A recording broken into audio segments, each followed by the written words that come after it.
जम्मू श्रीनगर कौमी शाहराह पर मिट्टी के तोदे गिरने की वजह से ट्रैफिक का निजाम मुतासिर हुआ है। शाहराह पर सैकड़ों गाड़ियां जो हैं वो फंसी हुई हैं। इसकी वजह से लोगों को काफी परेशानियों का सामना करना पड़ रहा है। इंतजामिया की तरफ से भी आवाम को शाहराह का इस्तेमाल न करने की हिदायत जारी की गई है। वाज़ेह है कि वादी कश्मीर में कई दिनों से मूसलाधार बारिश हो रही है। इम्कान जाहिर किया जा रहा है कि बारिश की वजह से ही पहाड़ों से तोदे गिरना शुरू हुए हैं।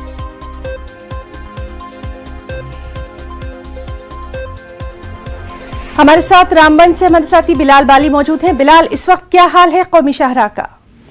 हिना, देखिए, जम्मू श्रीनगर नेशनल हाईवे पर गुज़श्ता 2-3 दिनों से जो लगातार बारिश हो रही है, इस वक्त जो सिचुएशन है, पूरा शाहराह जो है ट्रैफिक की आमदरफ्त के लिए बंद है। जिसमें सबसे पहले जो है कल आफ्टरनून में ही पंठियाल में है जो भारी पत्थर गिरने की वजह से शाहराह बंद हुई थी। उसके बाद अभी की तस्वीर जो मैं देख रहा हूँ, हजारों की तादाद में जो गाड़ियां हैं वो दरमांदा है।